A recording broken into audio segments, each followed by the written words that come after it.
Olá pessoal, vamos seguir com as nossas aulas de manutenção de máquinas térmicas. Nessa aula a gente vai seguir no assunto de refrigeração, com os elementos do ciclo de refrigeração na parte 2 e a gente vai ver alguns equipamentos hoje, que são muito importantes.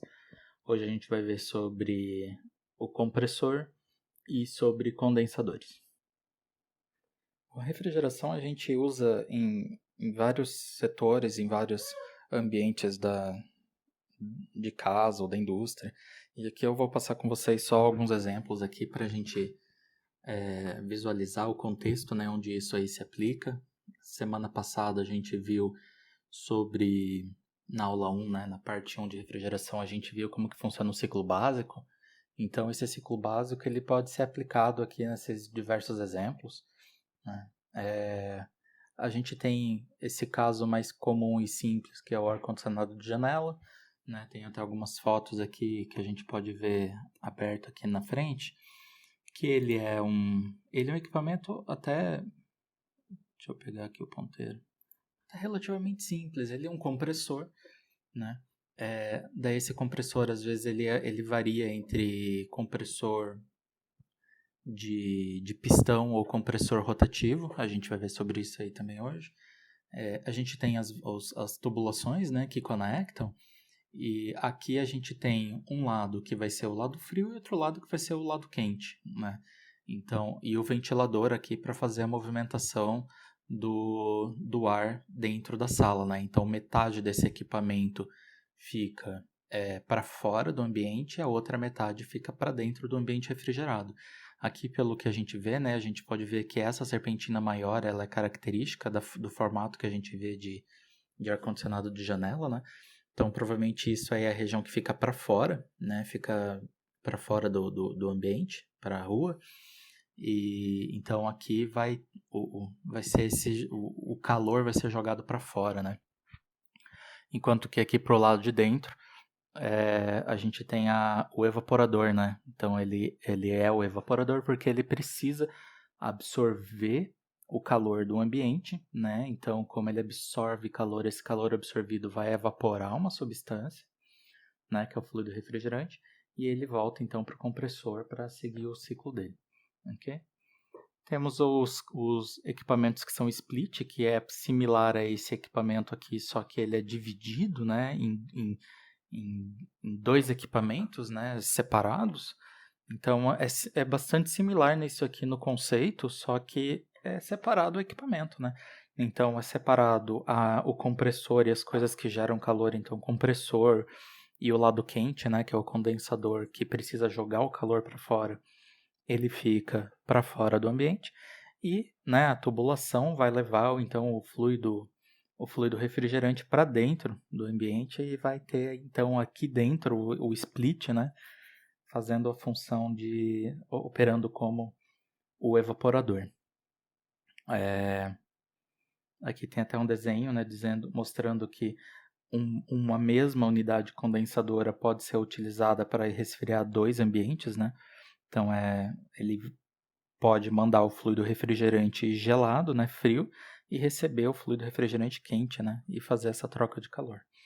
Aqui está mostrando os dois casos como modo de resfriamento dentro de casa, né, mas a gente vai ver que isso aqui, ou foi na aula passada já, a gente já viu, né, que isso aqui pode ser utilizado também para aquecer o ambiente interno, né, nos equipamentos que se invertem. Temos os casos aqui, né, contextualizando ainda de ar-condicionado de carro, que tem as suas particularidades, seus fluidos refrigerantes especiais. Ar-condicionado de carro tem que cuidar para o fluido, não pode ser um fluido que entre em combustão, né, então tem algumas particularidades. O compressor, ele é conectado ele tem uma conexão, um mancal magnético que conecta ele ao eixo do carro, em alguns casos, né? Por isso que ele pega um pouco da potência do carro quando a gente usa ar-condicionado. E ele tem as suas particularidades, né? São todas áreas de refrigeração que a gente poderia atuar, né? A gente teria só que se especializar em cada uma delas, né? Para poder atuar. Porque cada uma vai ter as suas particularidades, né? Isso aqui eu coloquei porque é uma ar-condicionado para centro de dados. É uma área que está tendo que tem um crescimento imenso agora no mundo inteiro. Existem algumas estimativas que 3% da eletricidade do mundo ela já é utilizada para operar os computadores e os aparelhos de ar-condicionado do centro de dados, porque é, isso virou um tamanho gigantesco, né, e só vai crescer com mais pessoas utilizando dados na nuvem, computação na nuvem, rede social e tudo mais. Hoje a gente é completamente dependente, né, da internet e isso vai crescer cada vez mais. Então, os centros de dados eles são um grandiosíssimo consumidor de eletricidade para resfriamento no mundo, né? É um impacto muito grande. Então, se especializar nisso é um caminho que pode ser muito bacana e com certeza isso é uma indústria que cresce, né? Que vai crescer. No Brasil, acho que ainda tem muito para crescer. A gente é muito dependente de servidor externo ainda. Mas hoje mesmo eu vi uma notícia de que os serviços de nuvem da Amazon estão se juntando, se eu não me engano, com algumas duas empresas de telefonia aqui no Brasil para começar a agregar os serviços da Amazon de nuvem dentro dessas empresas de telefonia. Então, o mercado brasileiro ainda tem muito para crescer. Aqui o que a gente vê, né, essas unidades aqui de ar-condicionado, elas geralmente são resfriadas à água. Então, eu até pude trabalhar num centro de dados desse. Aqui tem até a foto do trabalhinho uma imagem do trabalhinho que eu fiz. Trabalhinho não, né? Foi meu estágio. Foi um trabalho muito legal. Então, aqui a gente tinha as fileiras de computadores, né? Que são similares a essa aqui. São portas todas furadinhas, né? Para o ar passar. E o chão ele era perfurado assim também para o ar-condicionado jogar o ar. Então, o ar-condicionado, que é esse equipamento aqui, né? Ele recebe o ar em cima, filtra e joga o ar gelado por baixo, né? E esses equipamentos, eles não têm um sistema de compressão aqui dentro deles. Eles vão ter bomba para fazer a movimentação da água e ventilador para fazer a movimentação do ar. E essa água vem da onde? Ah, daí sim, essa água vai vir de uma central que vai fazer o resfriamento, né? Daí faz um resfriamento central com equipamentos maiores de maior eficiência, porque o consumo disso é muito grande, então qualquer economia que se consiga é muito válido, né, e desejado. Então, esses equipamentos vão passar o ciclo de refrigeração vai ficar centralizado, né? E daí esses computadores, esses ar-condicionados do computador, né, vão receber água fria e vão fazer a troca térmica desses equipamentos, né, dos computadores, ok? Então, isso aqui geralmente é gabinete só de computador e o ar-condicionado fica então separado, ok? Deixei uma foto aqui desse chão erguido, né, por onde passa o cabeamento desses computadores e também o ar para fazer a refrigeração. Aqui a gente até tem um exemplinho aqui nesse estudo que a gente fez, mostrando que se a gente tinha os corredores todos abertos e do jeitinho que estava montado lá, tinha computador que tinha o chão perfurado na frente, tinha computador que não tinha, e a gente tinha então alguns computadores com temperaturas muito altas e era tudo misturado. A sala tinha regiões muito quentes e tinha regiões muito frias, né? Porque não tinha uma organização muito bem feita da região quente e região fria. Então, o que a gente mostrou é que se a gente fechasse com plástico em volta, fazer um corredor frio, né? Então, o ar vai ser insuflado só para dentro desses corredores, né? Então, seria um corredor muito frio, talvez aí a 16 graus, 10 graus, bastante friozinho até. E daí fora, né? Então, fora o ar-condicionado estaria o ar quente. Então, a sala ficaria quente com o corredor mais frio, mas os computadores mudariam de temperatura drasticamente para uma temperatura bem mais baixa.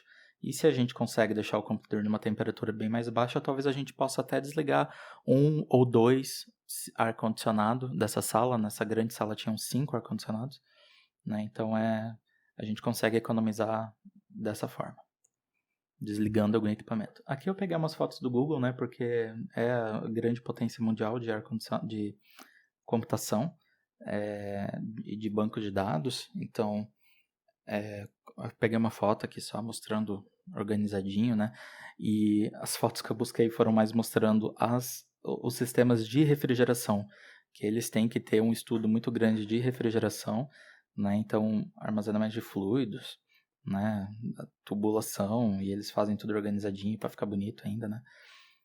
Temos aqui questões da indústria de fato, assim, indústria que a gente tem mais vivência, que é a de câmara fria, que tem todo um estudo às vezes, de respiração do alimento, de como que esse alimento tem que ser armazenado, a carga térmica desse sistema tem que levar em consideração as pessoas que estão lá dentro, as máquinas que estão lá dentro, a insolação, a quantidade de portas que são abertas ou fechadas, quanto que a porta é aberta ou é fechada. Então, isso tudo tem estudos específicos voltados para a câmara frigorífica. Tá? Então, daí sim, pode ser um sistema de refrigeração mais tradicional, daí talvez com fluidos especiais, os grandes sistemas industriais, eles têm condições de operar com fluido tipo amônia, que tem características muito boas para se trabalhar, e eles conseguem ter sistema de segurança bom o suficiente para que seja seguro, né? Porque a amônia é muito perigoso para o ser humano, de ter, caso a gente entre num ambiente que tenha contaminação por amônia, a gente vai morrer, né? Porque é muito tóxico. Então, geralmente as pessoas os acidentes que acontecem é tipo alguém se afogando e a pessoa vai lá e tenta pular junto para salvar a outra pessoa e os dois acabam morrendo. Se o ambiente está com contaminação de amônia e alguém entra ali dentro, a gente não pode entrar. Senão vão ser mais uma vítima, tá? Tem que ter alerta, então esses sistemas industriais têm que ter sensor de vazamento de amônia, tem que ter cuidado, tá? Amônia não é brincadeira, ok? Então, câmeras frigoríficas, são prédios, podem ser imensos esses prédios, né? Tem perto de porto, geralmente, tem indústria que se dedica a fazer o resfriamento, armazenamento e resfriamento de carga, e eles vivem disso, então eles basicamente estão vendendo a refrigeração, né? Então, eu acho isso um troço muito legal, e gera dinheiro, gera muito dinheiro.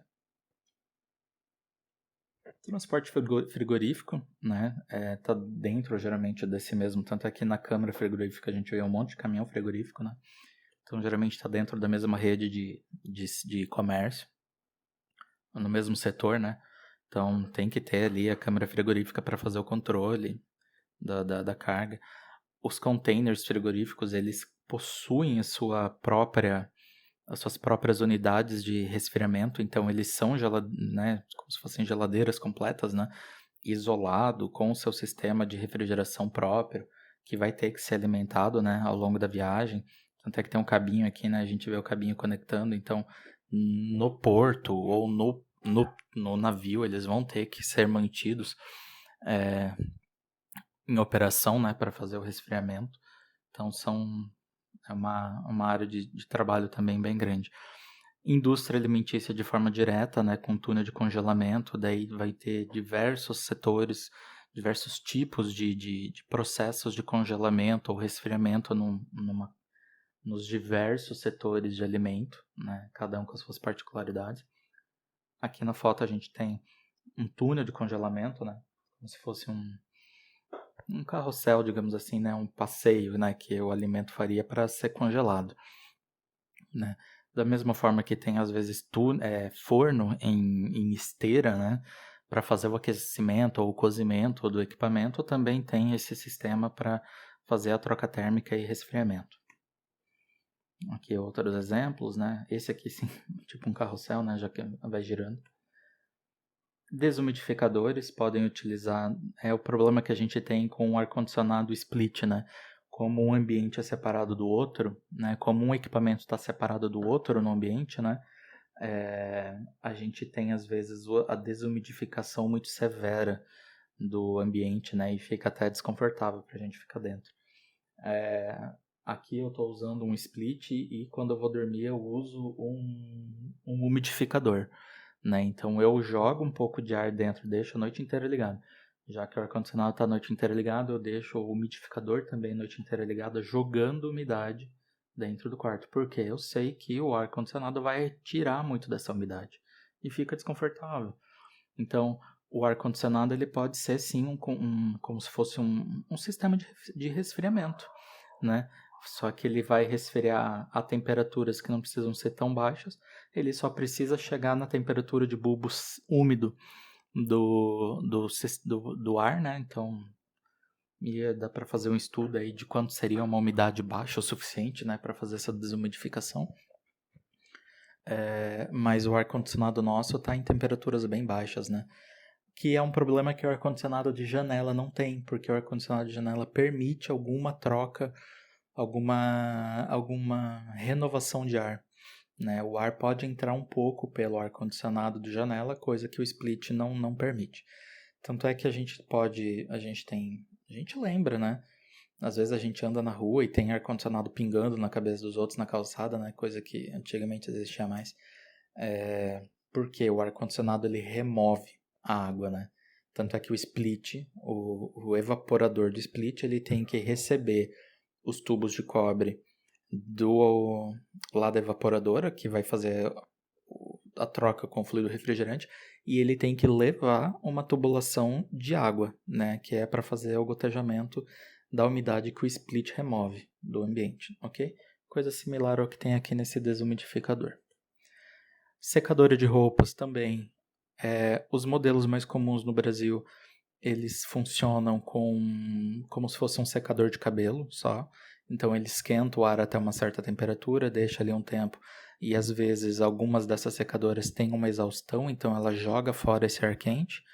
Algumas secadoras podem funcionar com gás, né? Então elas que seriam bem mais barato, né? Porque daí você queima o gás, mantém a temperatura controlada baixa, né? Para não, porque a gente só quer secar a roupa, né? E fazer daí então essa renovação com o gás quente. E tem esses casos aqui que são, energeticamente falando, um sistema muito vantajoso, porque ele utiliza como se fosse um ciclo de refrigeração, tá? Então, a gente teria o compressor aqui. O compressor por si só ele já aquece, né? Então o compressor manda o gás comprimido para o condensador, que fica quente, né? E daí do condensador ele vai mandar aqui para a válvula de expansão e vai fazer o resfriamento dessa serpentina aqui. Então aqui fica o evaporador e volta pro compressor. Então esse é o ciclo do fluido refrigerante. O que vai acontecer com o ar quente? Com o ar, né? O ar vai passar pela roupa, vai pegar bastante umidade, ele vai passar por um filtro.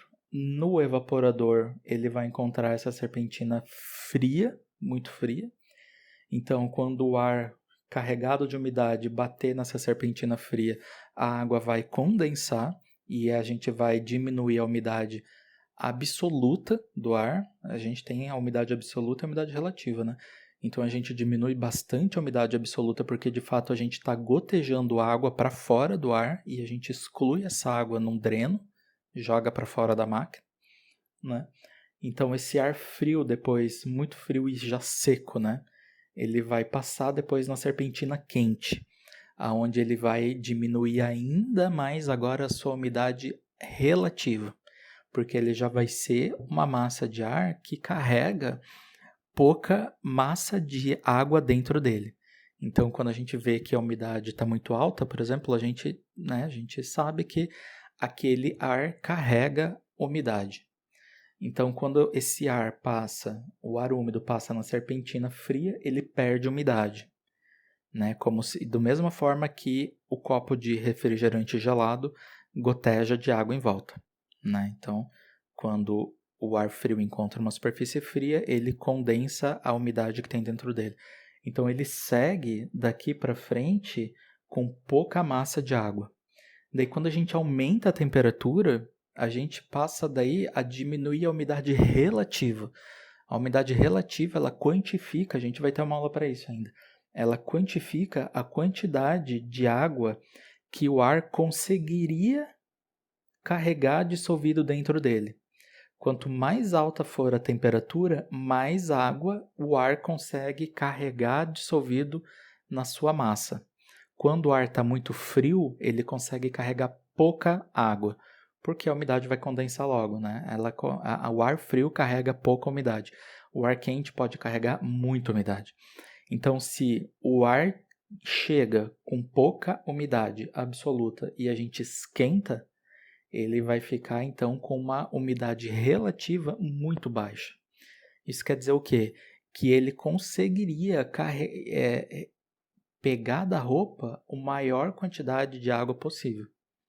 Então isso é muito interessante porque a gente manda para cá um ar que tem uma umidade relativa, uma umidade absoluta muito baixa e uma umidade relativa também muito baixa, né? É a umidade relativa que influencia mais, porque é a partir da umidade relativa que diz se o ar está saturado ou não. Se o ar está saturado, né, o ar sai daqui saturado. Ele está numa temperatura baixa, mas ele carrega ainda toda a água que ele poderia carregar. Se ele pudesse ter deixado mais, ele teria deixado mais. Mas ele carrega só aquilo que ele pode. Então, se a gente não esquentasse o ar entraria frio, com umidade absoluta baixa, mas umidade relativa de 100%. Então, por isso que a gente tem que esquentar esse ar antes de mandar para lá. Então, ele esquenta onde? Nessa serpentina aqui. Isso é muito legal, tá? Eu vou ver se, quando a gente entrar nessa aula de umidade relativa absoluta, se eu vou procurar um exemplo que mostra esse ciclo da secadora de roupas. Daí a gente vê todo o processo no gráfico lá, mostrando o que acontece com o ar e com a umidade dele. Beleza?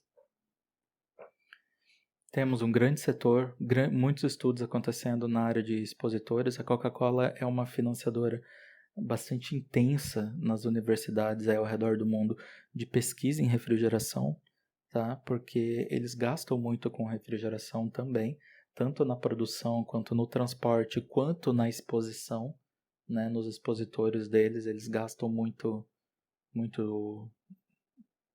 Eles procuram promover, até para fazer propaganda, né? Dizer que os refrigeradores deles, os expositores deles são ambientalmente corretos, né? Então eles fazem um estudo para utilizar fluidos refrigerantes que são amigáveis, né? Que não destruam a camada de ozônio, que não promovam tanto efeito estufa, certo? Então são coisas aí que a Coca-Cola discute bastante. Conversar de refrigeração é muito relacionado, a gente vai passar ainda pelo assunto dos fluidos refrigerantes. Daí envolve profundamente os aspectos ambientais, né? Porque há algumas décadas atrás a galera não tinha lá muito cuidado, né? Não sabia muito bem como que a nossa camada de ozônio funcionava. Não sei se tinham condições suficientes de estudar, né? O buraco na camada de ozônio e ver o que promove eles, mas alguns fluidos refrigerantes, eles foram grandes vilões da destruição da camada de ozônio, né, do grande buraco que se forma, e tem estudo feito com detalhe. Eu posso deixar até indicado uma aula desse professor Mello aqui, ó, que eu estou usando esses slides que é dele, professor que é lá da UFSC, né, finado já, mas é muito competente. E ele preparou algumas aulas aí, eu posso deixar para vocês aí os slides dele, para pelo menos a gente ter mais ou menos o parâmetro e o que procurar, né? Que ele mostra de forma bem direta quais são as reações químicas que acontecem com os fluidos refrigerantes e as etapas que leva até a degradação da camada de ozônio. É ciência básica, é química, é direto, não tem muito o que duvidar, o que questionar, sabe? Questionar é sempre importante, mas às vezes a gente chega a um ponto da ciência que a coisa é meio óbvia, é só ir estudar. Vai estudar que a gente consegue encontrar o conhecimento, né, que outras pessoas já fizeram. A gente não precisa estudar tudo do zero. Beleza? Refrigeração doméstica, grande área, porque é comum, é o que move muito dinheiro também porque chega ao consumidor final em grande escala, né? Então também é uma pesquisa aí que sempre gera, é uma área que sempre gera manutenção e pesquisa. E a Embraco é a maior fabricante de compressores do mundo, né? Ela era até tempo atrás brasileira, acho que não é mais. Acho que foi comprada. Mas é uma empresa que acho que surgiu ali em Joinville, ali no, em Santa Catarina. Não lembro exatamente a cidade, né? Grande empresa aí, maior fabricante de compressores do mundo. Muita pesquisa nacional aí, muito conhecimento nacional aí brasileiro nisso aí.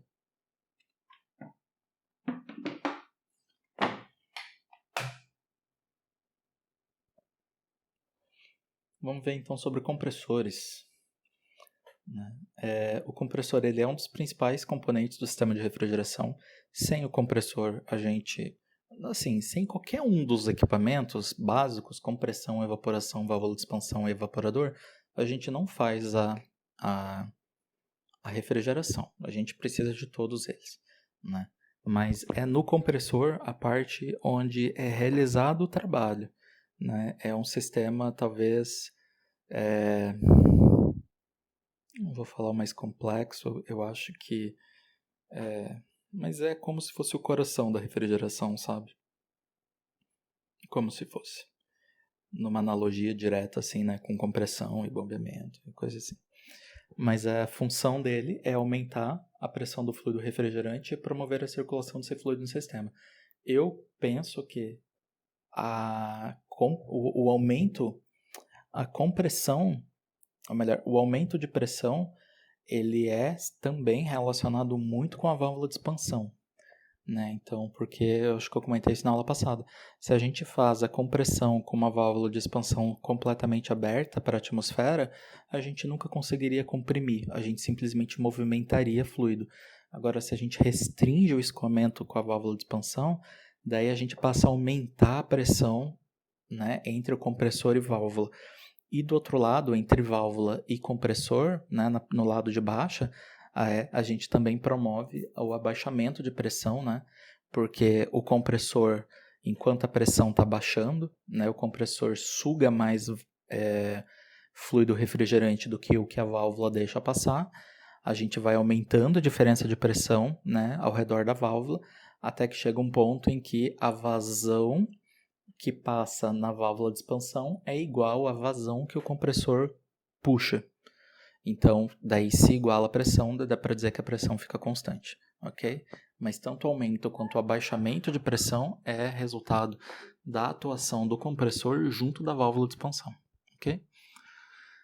Escolha do equipamento, de forma geral, a gente pode classificar entre uma instalação pequena, média ou grande, conforme a potência, né, aplicada nisso. Então, em pequena capacidade, a gente vai falar aí de até 8,7 kW, né, de potência. Aqui está falando em tonelada de refrigeração. Eu deixei ali embaixo o que é a tonelada de refrigeração. Então, como, de fato, antigamente, né, tipo no início do século passado, ali nos anos de 1900, por aí, até antes, a galera comprava bloco de gelo para botar na sua geladeira, né? Então tinha entregador de gelo, fazia a entrega de blocos de gelo de fato, colocava num gabinete dentro da geladeira e aquilo ali faria o resfriamento, né? Iria derretendo com o tempo, mas manteria o ambiente fresco para fazer a conservação de alimento. Teve grandes empresas que ganharam muito dinheiro, né, ao longo da história ao redor do mundo vendendo gelo, né? Então,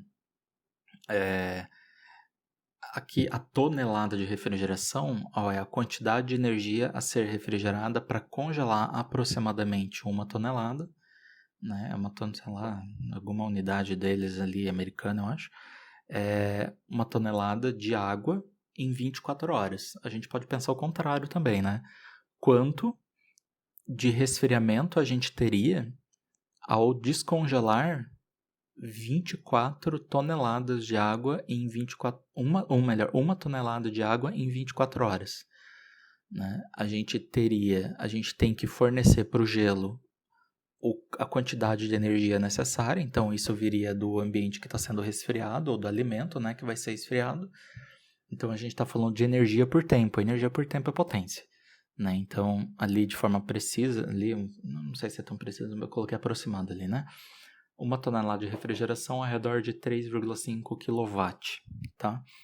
Então, entre a capacidade média fica entre esses 2,5 e 75 toneladas de refrigeração, e acima ali dos 263 kW, a gente já pode considerar que é uma grande capacidade de refrigeração, ok? É um sistema grande, ok? Esse aqui do lado é um compressor de ar, tá? A teoria tem coisa similar, tem coisa que não é similar, ok? Botei ali só porque é bonitinho. Então, classificação de compressores. A gente pode separar entre os dinâmicos, ou máquinas de fluxo, e os deslocamento positivo, ou também chamado de volumétrico, tá? Os nomes que eu acho mais comuns são os dinâmico, depende da área, né? Máquina de fluxo também é bastante usado, e o de deslocamento positivo, ok? Entre os de deslocamento positivo, que é o mais comum que a gente tem, tipo, na geladeira de casa, a gente tem os alternativos e os rotativos, né? A nossa geladeira funciona com alternativo de pistão, ok? A gente tem também o de êmbolo e de diafragma. Eu acho que eu tenho figura aí mais para frente deles. E os rotativos, a gente tem os de lóbulo, os de parafuso, os de palheta e o scroll, ok? A gente vai ver exemplos dele. Então, são do deslocamento positivo, porque é de fato assim, a gente desloca o movimento desse equipamento, ele desloca um volume, né, de fluido refrigerante e vai diminuindo o volume desse fluido refrigerante até que ele fique em alta pressão. Então, por isso de deslocamento positivo. De fato, a gente está deslocando um volume ali para fazer a compressão. A máquina de fluxo, ela funciona dando energia cinética. Então, ela é como se fosse uma turbina ou um turbocompressor, alguma coisa assim, ok? Que a gente tem daí os centrífugos, axiais e os mistos, ok? Então, que são como se fossem turbinas, não é? Vamos ver aí os casos. Os compressores, então isso aqui é uma classificação quanto ao princípio de funcionamento dele, ok?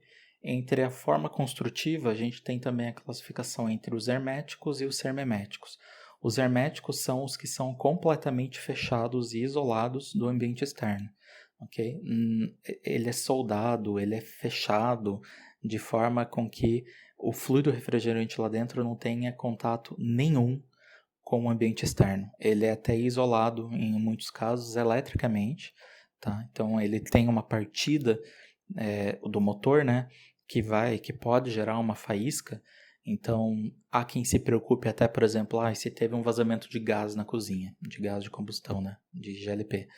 Será que o funcionamento da geladeira causaria a explosão, né, a ignição desse gás de combustão? É discutível, né, mas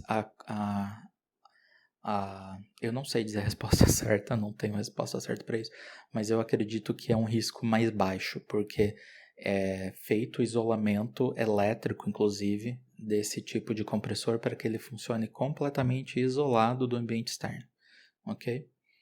Daí utiliza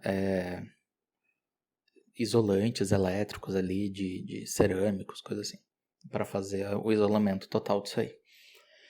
Então deixa eu ler aqui só para não pular nada, né? Tanto o compressor propriamente dito quanto o motor de acionamento são alojados no interior de uma carcaça. Ele trabalha principalmente com refrigerantes halogenados e são utilizados em refrigeradores domésticos e condicionadores de ar. O semi-hermético, eles são semelhantes aos herméticos, porém eles permitem a remoção do cabeçote, tornando possível o acesso às válvulas e aos pistões, facilitando a manutenção. Geralmente aplicação industrial, ok? Cadê? Não sei. Os compressores abertos. Nesses compressores, o eixo de acionamento do compressor ele atravessa a carcaça, permitindo o acionamento por um motor externo. Ok? Tipo esses compressores de ar que a gente tem aí na indústria. Os compressores dinâmicos, né? Agora voltando para aqueles lá, os princípios de funcionamento, né? Os compressores dinâmicos, máquinas de fluxo. A gente tem aqui um radial. Não, como que é? Não, esse aqui é um axial, né? Não, ele é radial aqui também. Ele vai jogar para frente, né? Para fora. Então, o escoamento entra aqui e é jogado para fora da mesma forma que esse aqui. Ele entra e é jogado para fora, ok? Então, são centrífugos. Esse sistema de refrigeração o único compressor utilizado como máquina de fluxo é o centrífugo. São semelhantes a turbobombas centrífugas. Eles apresentam impelidores que recebem energia mecânica de um acionador, que é o motor, e vai fazer a transferência dessa energia mecânica através de energia cinética ao gás, ok? Para que em seguida se transforme em ganho de pressão. Daí a gente pode lembrar até lá de Bernoulli, né? Apesar que isso aqui a gente não pode aplicar Bernoulli de forma direta, mas a gente pode lembrar que em Bernoulli quando a gente tem um aumento de velocidade, isso é associado geralmente a uma redução de pressão, né? Só que quando a gente consegue jogar esse gás com alta velocidade em algum local, tipo para uma outra câmara, nessa câmara a velocidade vai ser reduzida. Daí lá vai ter o aumento de pressão. Okay? Então o gás sai super rápido aqui, sai com muita energia cinética aqui, só que ele vai ser alojado em outro lugar. Daí nesse outro lugar onde a velocidade baixa, a pressão aumenta, certo? É assim que vai funcionar essas máquinas de fluxo, ok? É muito utilizado em sistema de refrigeração de grande porte, sistemas que rodam com amônia geralmente usam esse tipo de compressão.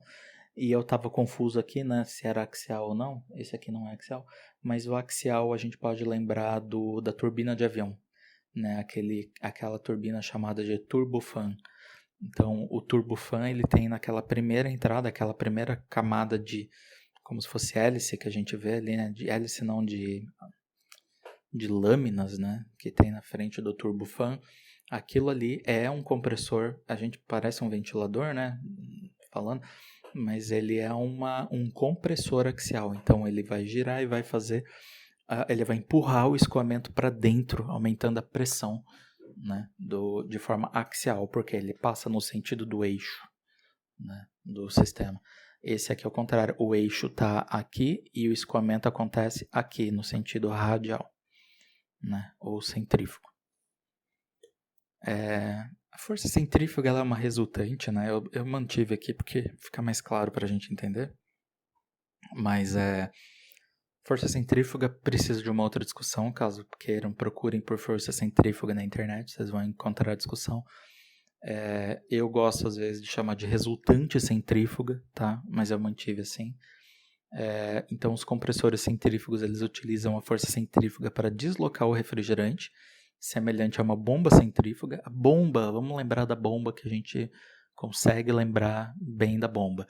A bomba, né? Tanto é que às vezes a gente pode pensar assim, que se a gente pega uma bomba e a gente quer descobrir qual é a maior pressão que a bomba faz, a gente pode imaginar como se fosse fazer essa bomba jogar água para um tubo cada vez mais alto. Né, cada vez mais alto, e a gente descobriria até que altura a bomba consegue levar a água, mas a água ia estar parada, ela só vai estar lá em cima parada, né? Então é aquilo ali que eu estava tentando explicar. A bomba ela vai movimentar a água, vai dar energia cinética e depois quando ela encontrar uma região onde ela para, ela vai aumentar de pressão, porque ela para, né? Nesse caso de bomba travada, né? Fechada na saída. Só que ela vai travar onde? Numa altura maior já. Então a gente descobre qual é essa altura de coluna d'água que a bomba consegue fornecer. Se a gente.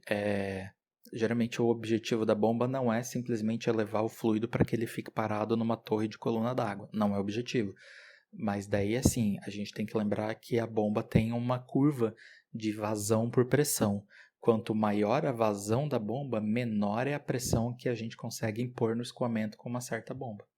Né? Por quê? Porque se o escoamento está rápido, né? A gente dá velocidade com a bomba e a bomba vai impor velocidade ao escoamento, né? Se a velocidade é muito alta, a gente não fez essa conversão de velocidade para diminuir velocidade para aumentar a pressão, né? Então, a gente tem que lembrar da curva de bomba, que a gente que a gente consegue lembrar melhor dessa relação entre velocidade, pressão e bomba e compressor, ok? As pás, elas imprimem uma grande velocidade, elevando a pressão do gás, né? Mais para frente. A gente pode lembrar do caso contrário também, né? Se a gente deixa uma bomba centrífuga completamente aberta, a gente consegue a vazão máxima. A gente se jogaria água para frente, sem pressão nenhuma quase com pressão atmosférica, né? Se a gente, tipo, abre aqui esse buraco e deixa o escoamento passar, né? A gente tem que fazer uma restrição, como a válvula faz no sistema de refrigeração, para que a pressão aumente, né? O gás é alimentado no compressor de modo axial e em seguida ele se move, ele segue em movimento radial em direção à saída do equipamento. Então ele entra axial e sai radial. Okay? Os compressores volumétricos ou de deslocamento positivo, né, que é toda essa seção aqui. Eles são semelhantes às bombas de deslocamento positivo. No caso de compressores, a energia fornecida ao refrigerante decorre da variação do seu volume, que é a compressão. Isso aqui a gente pode lembrar muito do motor, de um motor a combustão. Muito, muito. O motor a combustão ele tem uma parte do ciclo que ele simplesmente faz a compressão, né? Ele faz a compressão, às vezes ele faz a compressão de uma mistura de ar e combustível, e daí vai depender se é um ciclo Otto ou ciclo diesel, tá? Mas esse é um outro assunto. Mas um motor a combustão, ele é também uma bomba. Tanto é que um dia eu não fui buscar isso, mas acho que eu perguntei para alguém numa viagem que estava escrito na placa, use freio motor. Eu perguntei, mas o que é esse freio motor aí, né? Daí me falaram que é uma característica de motor diesel, que o motor diesel ele comprime, primeiro ele comprime, aumenta a temperatura, daí tem a injeção do diesel naquele espacinho confinado já em alta temperatura. Como ele encontra um ar ali já em temperatura muito alta, é a temperatura de ignição dele, ele entra em combustão, explode e empurra o pistão para baixo, né? Daí me falaram que esse freio motor é deixar o caminhão engatado e parar a injeção de combustível. Não pisa no acelerador, que daí se não pisa no acelerador não tem injeção de combustível. Daí o motor vai ficar funcionando simplesmente em modo de compressão. Ele vai virar um compressor de ar daí. Ele comprime e joga esse ar comprimido para fora, né? Mas ele só está gastando energia à toa nessa compressão de combustível e isso vai segurar um pouco o motor, ou melhor, vai segurar um pouco a velocidade, né, do caminhão, já que agora ele está utilizando a energia cinética da descida para movimentar as rodas. Movimenta as rodas, movimenta o eixo que está engatado no motor, que vai ficar funcionando como um compressor, dissipando energia. Então ele tem auxílio, né, ele usa esse dissipador de energia no motor para ajudar as rodas, né, não terem que lidar com toda a energia a ser dissipada, né, no motor, num caminhão descendo a ladeira. Na minha cabeça estava super claro. Espero que tenha ficado claro aí para vocês também. Os compressores ali, eles podem fornecer uma ampla faixa de pressões para gases, verdade. Eles podem operar em série também. Então, cada compressor fica responsável por uma faixa de aumento de pressão. Tanto é que essa figura aqui, eu acredito que ele seja isso. Eu não tenho certeza, mas eu acho que isso aqui são diferentes estágios de compressão, né, que podem acontecer numa mesma... vai passando estágios, né? Porque ele sai daqui e ele parece que entra na seção ao lado, né? Então ele parece que ele vai aumentando a pressão, né? Cada vez que ele passa por um ciclo desse, por um disco desse, né? Então ali era dinâmico, né? Mas o compressor de deslocamento positivo pode fazer a mesma coisa. É pistão. Então a gente pode colocar um pistão, aumenta a pressão, manda para frente. Esse da frente daí já vai ter, né, e vai aumentando a pressão.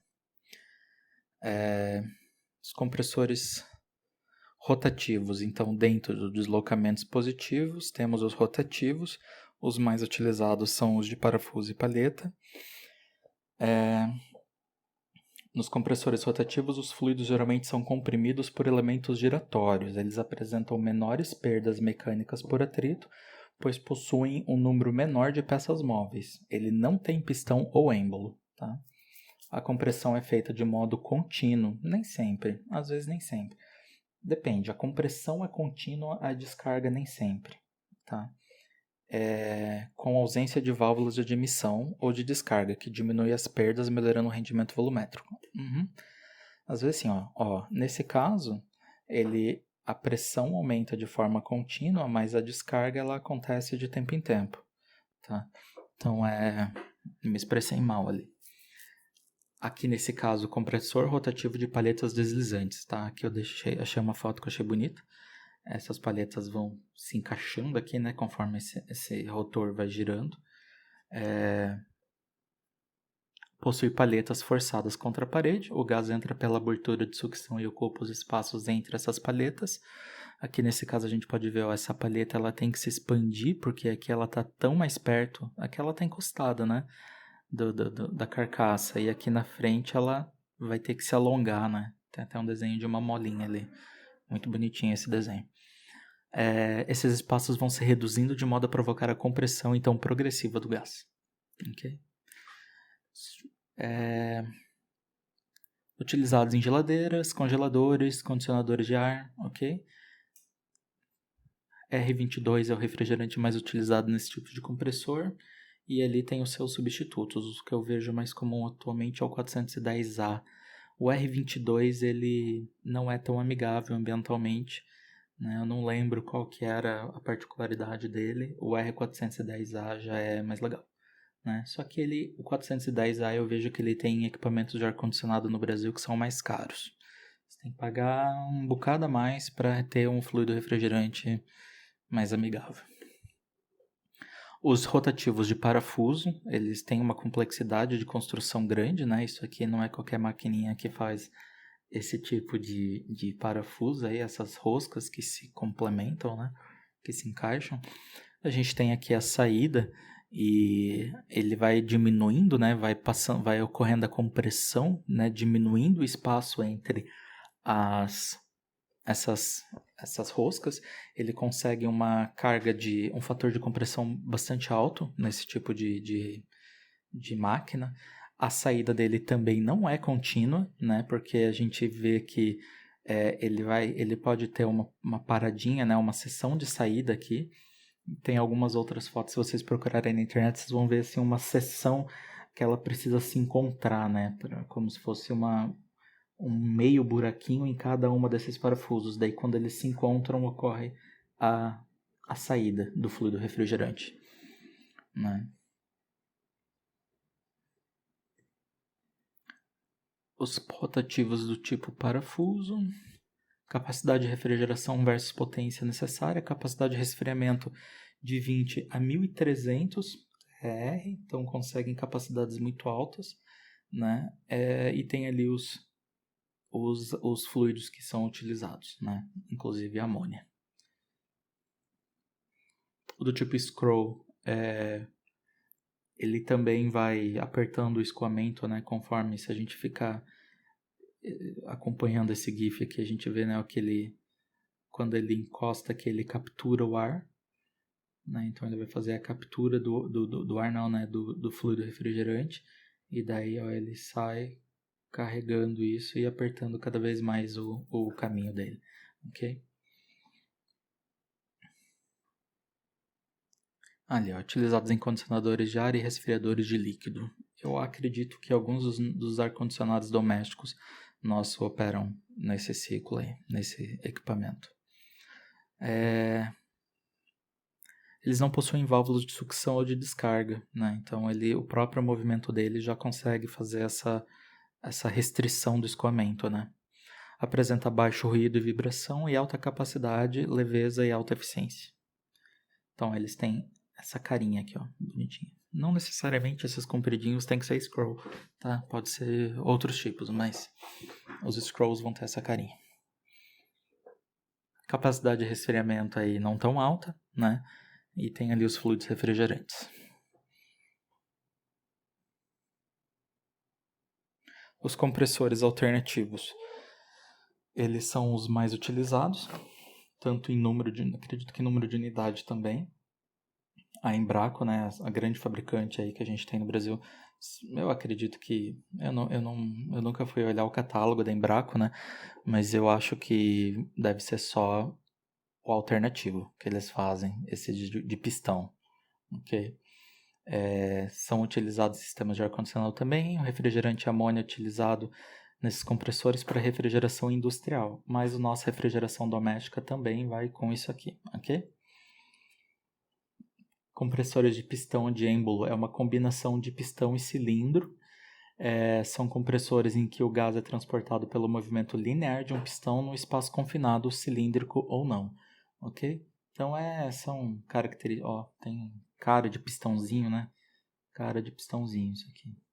O êmbolo, daí alguns êmbolos eles são como se fosse uma membrana que se aperta, né? O êmbolo não, os de membrana, né? Eu não coloquei aqui. Mas os de membrana às vezes eles se apertam, então tem compressores até que essa membrana às vezes é metálica, então ele consegue imprimir pressões maiores, né? Como se a gente pensasse em segurar uma placa e puxar o meio dela, né? E a gente consegue um certo movimento, né? Numa placa metálica. Tem polimérico também, só que daí tem que ser renovado, né? De tempo em tempo, porque degrada. Ó, eu trouxe essa figura aqui, outra figura do slide do professor Mello, e ele mostra as faixas de operação, né, em que os compressores podem atuar. Esse recipe aqui é o reciprocating, se eu não me engano, que são os de compressão de pistão, né? Então eles têm uma faixa que vai aqui, ó, do automativo a doméstico, ar-condicionado de janela e refrigeração. Não sei, acho que não sei o que está escrito ali. Comercial, refrigeração comercial, pelo jeito. Ar-condicionado residencial e bombas de calor. Refrigeração comercial para ar-condicionado. E grandes sistemas de ar-condicionado e também industrial, ok? Refrigeração industrial. Então a gente tem desde do automotivo aqui com as baixas pressões até os industriais com altas pressões, ok? Então os de compressão, deslocamento positivo para pistão, ele cobre uma faixa bastante grande até aqui, desde a refrigeração doméstica até a refrigeração de ar-condicionado comercial. Os rotativos, né? Alguns rotativos aqui, né? Porque o scroll e o screw também são os rotativos, mas aqui deve se referir esses rotativos aqui, deve ser um outro tipo de os de lóbulo. Se vocês procurarem por compressores de lóbulo, vocês vão ver aí também. Acredito que seja, tá? Não tenho certeza. Então eles vão aí até potências baixas, né? Para alcance automotivo. O scroll o que é esse espiral aqui girante, né? E o screw é o parafuso. Então, as maiores potências e as maiores pressões se alcançam com os de parafuso, ok? Condensadores. Essa seção ela também é baseada aí no livro do Stoker, refrigeração industrial da Blucher, ok? Tem disponível na nossa biblioteca. Deixei bem grande aí, ok? Tem um linkzinho, se quiser, é só clicar e vai direto, ok? Condensadores. Qualquer trocador de calor com o propósito de retirar calor, provocando a condensação de um fluido refrigerante é chamado de condensador. Então, a função principal é retirar o calor absorvido do refrigerante no evaporador, quando a gente está falando de refrigeração. Lá na geração de potência, a gente também tinha os condensadores na saída da turbina, né? E também rolava condensação lá. O refrigerante, nesse caso, né, de refrigeração, passa para o estado líquido, ficando disponível para um novo ciclo de refrigeração. Os condensadores são classificados em 3 tipos gerais: condensadores resfriados a ar, como por exemplo os radiadores do carro, né? É um condensador a ar. Não, desculpa, aquilo não é um condensador. Né? Não pode ser, aquilo ali é só água mesmo. Ele é um trocador de calor água-ar. Um condensador a ar é o da geladeira, né? Que a gente tem aquela serpentina atrás lá onde às vezes a gente pendura roupa. Aquilo lá é um condensador a ar. Condensador resfriado a água não tenho nenhuma aplicação do dia a dia comunzona para isso. Às vezes em laboratório de química, quando a gente vai fazer destilação, alambique geralmente utiliza condensador resfriado a água, que a gente tem aquela serpentina encamisada, né? Então, geralmente é uma serpentina. Nos laboratórios de química, às vezes no colégio a gente via isso de vidro. Então, uma serpentina de vidro encapsulada, né? Encamisada por uma camisa de vidro, né? Por onde a gente passa água. Então entra água de um lado e sai de outro, né? E ali dentro da espiral está acontecendo a condensação, né? Então alambique é um condensador resfriado à água. E condensador evaporativo, daí, deixa eu ver se tem algum outro caso que não é a torre de resfriamento. Não lembro. Mas seria alguma coisa em que a gente, né, vai condensar de um lado, evaporando alguma coisa do outro lado, né? Então, a gente vai ver, eu acho que a gente pode classificar isso como um condensador evaporativo, né? Só que eu acho que não é o termo certo, mas a gente vai ver ciclo em cascata mais para frente. E a gente vê que é como se fossem 2 ciclos de refrigeração grudados um no outro, operando em faixas de temperatura diferentes. Daí o ciclo de baixa, ele tem o seu condensador fornecendo calor para o ciclo de alta. E daí ali a gente tem em um trocador de calor, ele funciona como condensador de um e como evaporador do outro. Mas eu não acho que é isso que a classificação está se referindo, não, tá? Condensador evaporativo é quando a gente tem, por exemplo, aquelas torres de resfriamento que a gente vê aquelas... Falou de usina nuclear, a gente sempre lembra daquelas torres grandes americanas, assim, né, dos Estados Unidos, lá, que tem um formato, tipo um tronco de árvore grosso, né? E aquele vaporzão saindo de cima, né? Aquilo lá é um condensador evaporativo. Então, aqui, ó, uma torre de resfriamento, né? É um condensador evaporativo.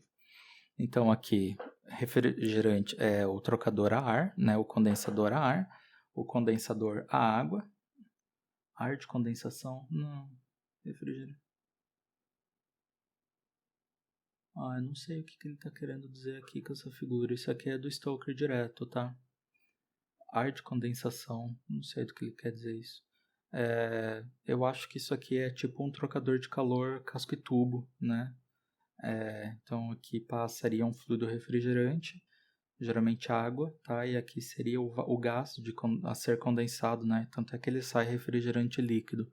Ar de condensação, acho que alguém errou na digitação aqui, tá? Seria o vapor a ser condensado aqui. Daí ele sai líquido, ok? Trocou calor com quem? Com a água que entrou e passou pelos tubinhos, ok? Condensador de placa, geralmente eles têm coeficientes de transferência de calor bem altos. Eles têm perda de carga muito alta também, precisa de um bombeamento alto aqui. Mas ele é compacto e consegue geralmente trocar bastante calor num espaço bastante pequeno, né? Então, ele é uma mistura que entra refrigerante, sai refrigerante, e entra água, sai água, né? Um condensador a água também. E aqui entra ar ambiente, é jogado água, tá aqui, ó. A aguinha é jogada e ela faz um chuveirinho, uma chuvinha. E essa chuvinha vai estar em contracorrente com o ar que é soprado dentro. Então elas ficam uma contracorrente, né? Da água que cai com o ar que sobe. Daí quando, é a mesma história que a gente falou semana passada, a água tem que evaporar um pouco. Quando ela encontra ar seco, a água vai evaporar. Por quê? Porque ela pode. Porque ela encontrou ar seco na frente dela, então ela vai evaporar. Então o ar vai carregar, ele vai se saturar, o ar entra tipo com uma umidade de 50% e ele sai com umidade de 100%. Por quê? Porque ele pode. Se ele pode carregar água, ele vai carregar água, né? Se ele encontra água para isso, né? Então, só que daí para a água virar vapor, ela precisa roubar a energia de alguém.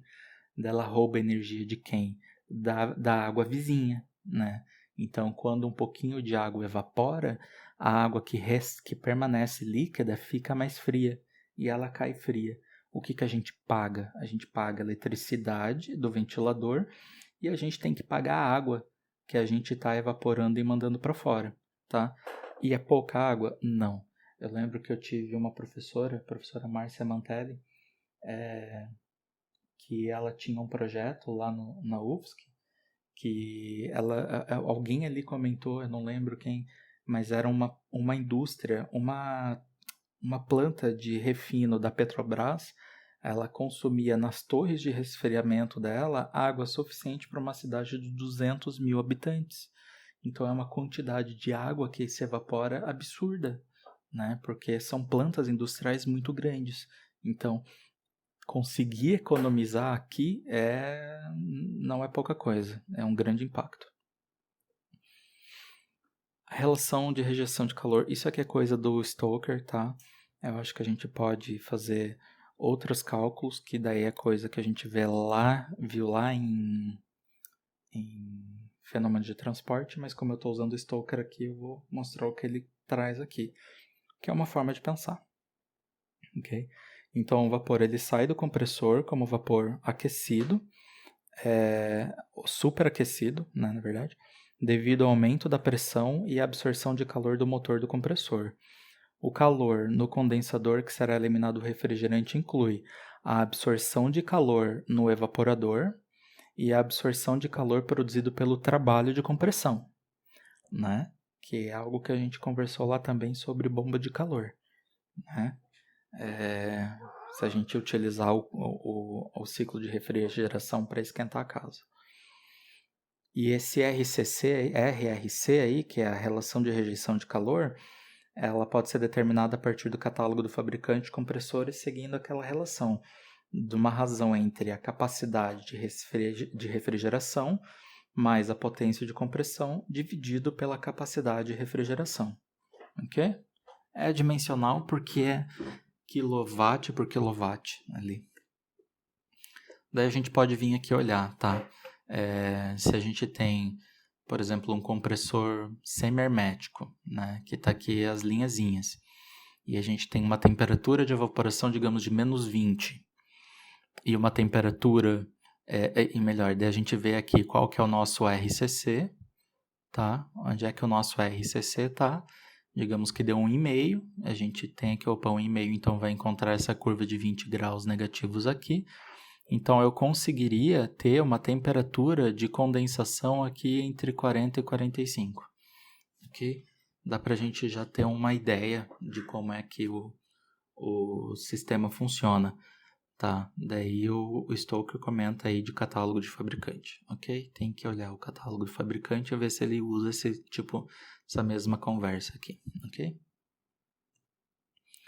A transmissão de calor através das paredes do condensador ela ocorre por condução, tá? Dentro da tubulação e fora da tubulação a gente sabe que vai ser transferência de calor por convecção, né? Porque é sempre um fluido que está dentro ou fora. Dentro vai ser um fluido evaporando ou condensando, fora vai ser água, ar, alguma coisa assim, ok? Semelhante ali ao que foi visto em trocador de calor, ok? Então a gente vai ter um balanço de energia. Aqui do lado vai ser o QM, calor, né, do condensador é MCP ΔT. Se a gente tiver água de um lado, né, água esquentando. Se tiver rolando transferência, se tiver acontecendo mudança de fase, vai ser o Q vezes a massa vezes o calor latente de vaporização ou de condensação, né? É igual, né? E a gente pode fazer o cálculo do trocador de calor, né? Com Q igual a o A vezes a ΔT média logarítmica, ok? Isso aqui tá na matéria de fenômenos de transporte. Isso aqui tá no capítulo de trocadores de calor do Encropera, tá? Tem um método também do Epsilon Nut, tem que dar uma olhada caso precise trabalhar com trocador de calor. Não é chato, tá? Não é chato, é bem gostosinho de trabalhar com isso. Tudo tem um pouco de cara de receita de bolo, ele é um processo, é um processinho, você tem que calcular as coisinhas ali e ele vai te dando às vezes ali a receitinha de bolo, né? Tabelinha, para tal caso usa tal coisa, para tal caso usa tal coisa, nananã, tá? Não é ruim não.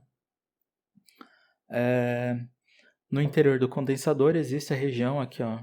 Eu até tenho, depois eu falo disso aqui, mas vou voltar nessa frase, tá?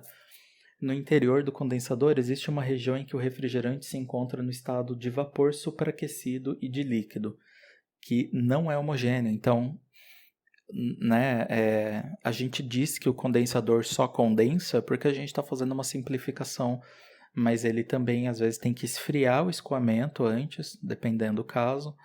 Ele esfria um pouco, ele condensa e às vezes ele ainda subresfria, ok?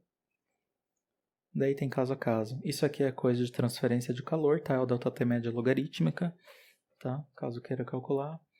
Tá aí, não é difícil não, de boa. E aqui, ó, que eu tava falando. Então, às vezes a gente considera que o condensador só condensa, daí ele fica em temperatura toda constante.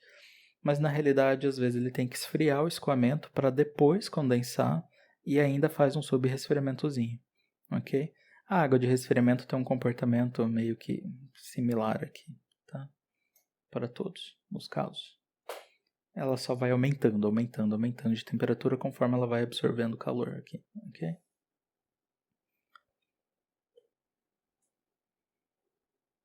Os condensadores, então, vamos para os condensadores evaporativos aqui, ó. Os condensadores evaporativos empregam tanto ar como água para a condensação do refrigerante. É verdade, ele usa uma mistura, né, de ar úmido. Os resfriados a ar, os condensadores a ar são mais utilizados em pequenas e médias instalações. Aqui é o ar-condicionadozão, né, simples, o condensador é do ar-condicionado e o condensador das nossas geladeiras, né. Grandes condensadores de ar também podem ser empregados onde não é econômica a utilização de sistemas resfriados a água pelo custo ou indisponibilidade de água. É o que eu comentei, né? Tem instalações que vão precisar de uma quantidade de água absurda, a gente tem que ver se tem essa disponibilidade. Né? A diferença de temperatura entre a de condensação e a do ar externo normalmente está entre 10 e 15 graus, tá? Quanto menor for a temperatura que a gente exigir, a menor a diferença, maior vai ter que ser o trocador de calor e mais caro vai ser, ok? Ó, a instalação, né, já que vai ser trocado a ar, né, a gente tem que fornecer ar para que ele troque calor direito, né? Ela deve ser feita em locais de boa ventilação e sem incidência direta de raio solar, que às vezes é difícil de conseguir, né? Mas, se possível, é melhor. É importante a circulação livre de ar através do condensador o tempo todo, então não dá para colocar isso em local confinado, tá? Tem que ter circulação de ar, porque senão chega uma hora que o ar vai esquentar tanto e ele não troca mais calor, vai ser um ventilador girando no vazio ali, né? Girando sem conseguir fazer troca de calor por já ter esquentado tudo. Não dá para fazer em ambiente confinado, ok? Quando instalado em um ambiente fechado, é importante a renovação do ar, evitando o acúmulo de alta temperatura. Abertura de escape, ok? Condensadores resfriados a água. Os condensadores a água, quando estão limpos e corretamente dimensionados, operam de forma mais eficiente que os condensadores a ar, verdade. Principalmente em períodos de elevada temperatura ambiente, porque a água ela é associada a um coeficiente de transferência de calor muito maior do que o ar, né? Tanto é que a gente, quando quer esfriar, tipo, ovo cozido, às vezes a gente bota ele em água gelada, em água fria, e não deixa ele esfriando no ar, porque a transferência de calor na água é muito maior. ela tem uma viscosidade, ela se liga melhor na superfície ali, ela é mais viscosa, é mais densa, tem uma capacidade térmica maior, ela consegue pegar mais calor e retirar esse calor para longe, né? Ela consegue absorver muito calor. Então a água é um meio para troca de calor muito bom, ok? Os condensadores de água eles podem ser divididos em duas categorias: sistema de água servida e água recirculada. Os de água servida entra e sai, tá? Então entra da rede pública e é jogada fora. Eu vejo isso acontecendo em fabricante caseiro de cerveja. Né? Isso daí sim, porque ele tem um trocadorzinho de calor e uma panelada só para resfriar. Então não precisa ter um trocador de calor industrial. Né? Recolhe um pouco da água, usa um pouco de água da torneira e joga fora. Ou sei lá, volta para as plantas, sei lá. Tá? É pouco utilizado por questões econômicas e tem restrições em algumas cidades. Então, indústria não vai utilizar isso, acho que só em casos muito extremos, tá? O comum é a gente ter uma torre de resfriamento, tá? Onde a gente tem a condensação da água, só que a água chega fria, só que ela foi resfriada na coluna de resfriamento. E a coluna de resfriamento, ou torre de refrigeração, daí ela sim opera no modo evaporativo, ok? São 4 os tipos aqui, né? Condensadores de tubo duplo, de carcaça e serpentina, carcaça e tubo e de placa, tá? Trocador de calor aí vai ter modelo para todo freguês. Condensador de tubo duplo são formados por 2 tubos concêntricos, um dentro do outro. Aqui, ó. Similar ao que eu estava querendo falar do alambique, né? Ou do condensador de destilação de laboratório. Ok? Geralmente em fluxo contrário. Então, aqui entra o refrigerante.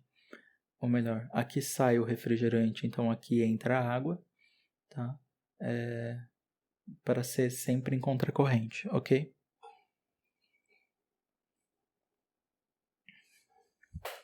São difíceis de limpar, é verdade. Geralmente aqui, ó, nas indústrias é utilizado em paralelo, tá? Com condensadores de ar nos períodos de carga térmica elevada, quando o dia está muito quente e não está dando conta, daí bota um desse aí para operar também, ok? Carcaça e serpentina, então bastante similar, ok? Ao outro caso ali, só que daí a serpentina, a carcaça tá a água toda por fora, né? Vai depender do que for aí, o refrigerante por fora. Vai depender do caso. E carcaça e tubo, daí são grandes, para grandes instalações, ok? Carcaça e tubo e os de placa. Aqui, ó, tem uma grande perda de carga, por quê? Porque essa água vai se movimentar em um espaço muito confinado. Ela vai se movimentar nessas ranhurinhas, sabe? É muita perda de carga, muita perda de carga. E aí tem casos grandes aí. Condensadores evaporativos, média a grandes capacidades, pode ser gigantesca as capacidades disso aqui, tá? No interior são instalados tubos por onde escoa o refrigerante, tá? No topo, os bicos injetores, isso aqui, tá? Tem casos e casos, tá? Aqui no caso, estou falando que o stoker traz esse tubo onde o refrigerante circula aqui dentro. Não necessariamente precisa ser assim, ok?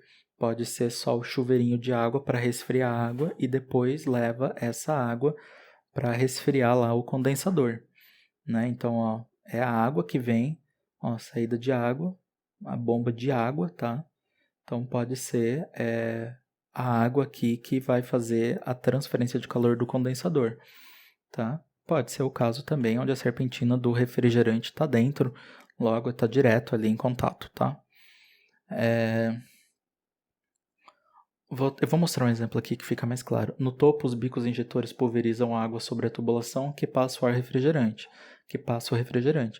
Ar do meio ambiente entra na parte inferior, então entra ar aqui e vai encontrar o chuveirinho de água que está caindo.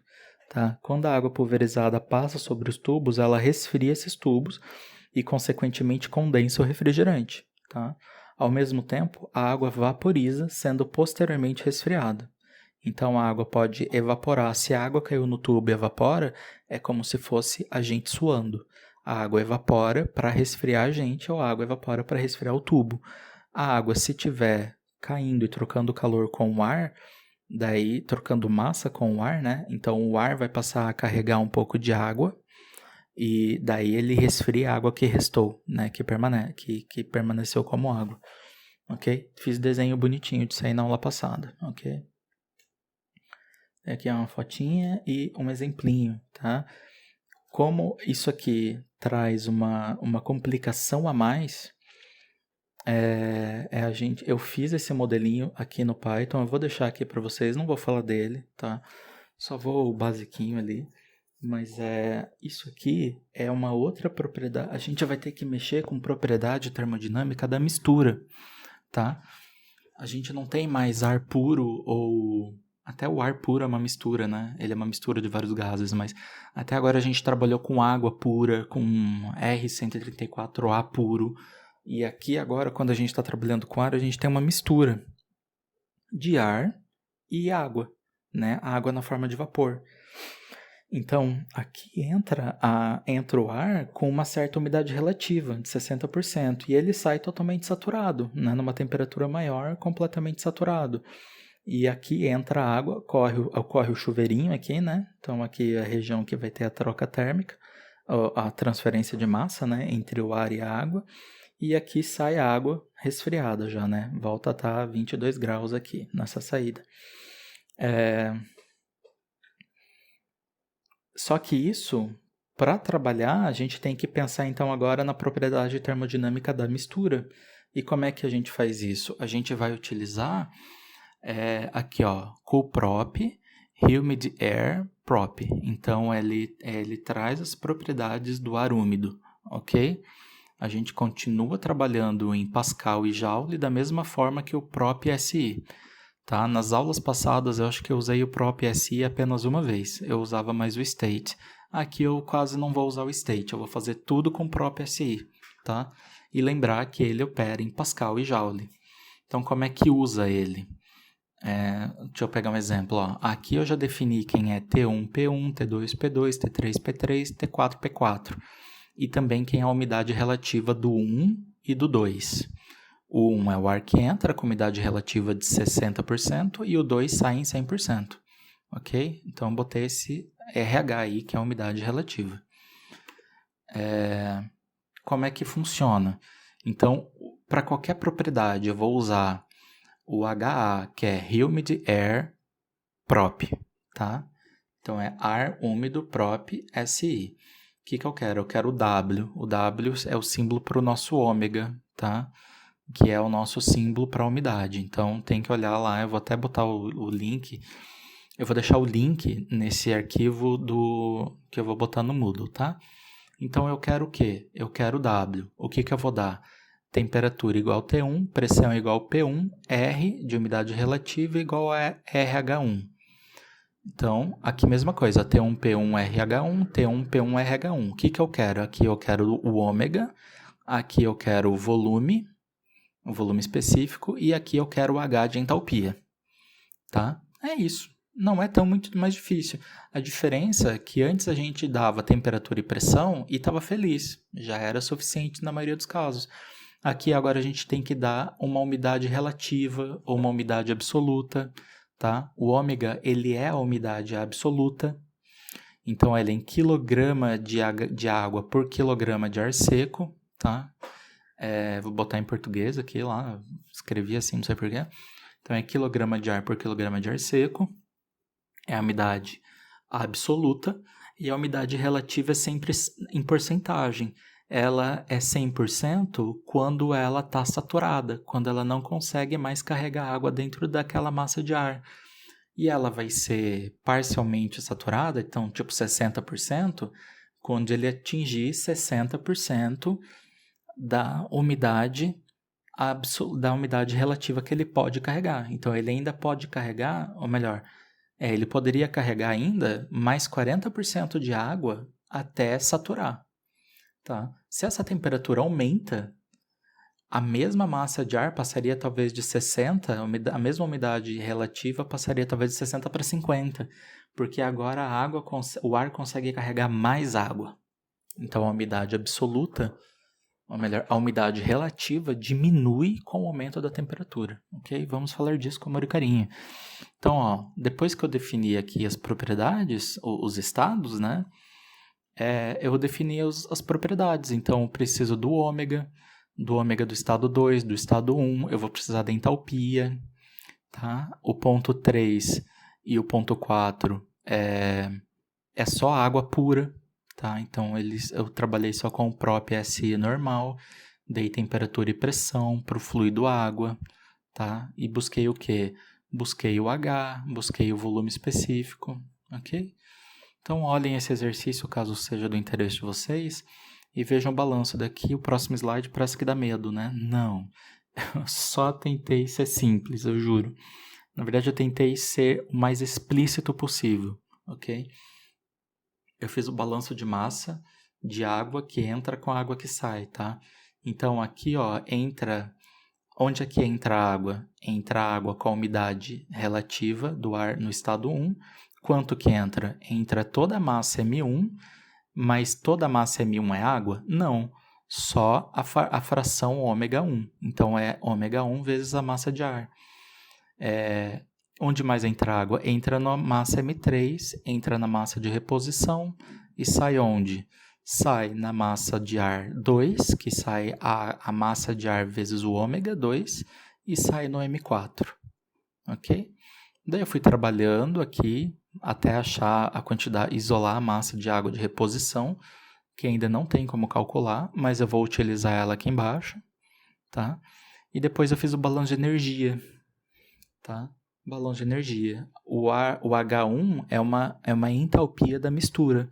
O H3 é da água pura, o 4 é de água pura, e o 2 é de mistura também. Então, o que entra? Entra M1H1, M3H3, M de reposição na entalpia 4, é o que entra. O que sai de entalpia? Sai o 2 e sai o 4. Tá? Eu só trabalhei aqui, ó. Então, de todo esse slide, de cálculo mesmo, só tem essa linha e essa linha, porque isso aqui é capricho do exercício. Ele quer em metro cúbico por segundo. Então, eu tive que converter a vazão mássica de ar em vazão volumétrica, tá? Só isso. Mas aqui está a massa de ar e a massa de água de reposição, ok? Se quiserem dar uma olhada com amor e carinho, é o exemplo 14.9 do Senjo, tá? Tá aqui na nossa biblioteca também. E é isso aí. Espero que seja útil. Até mais.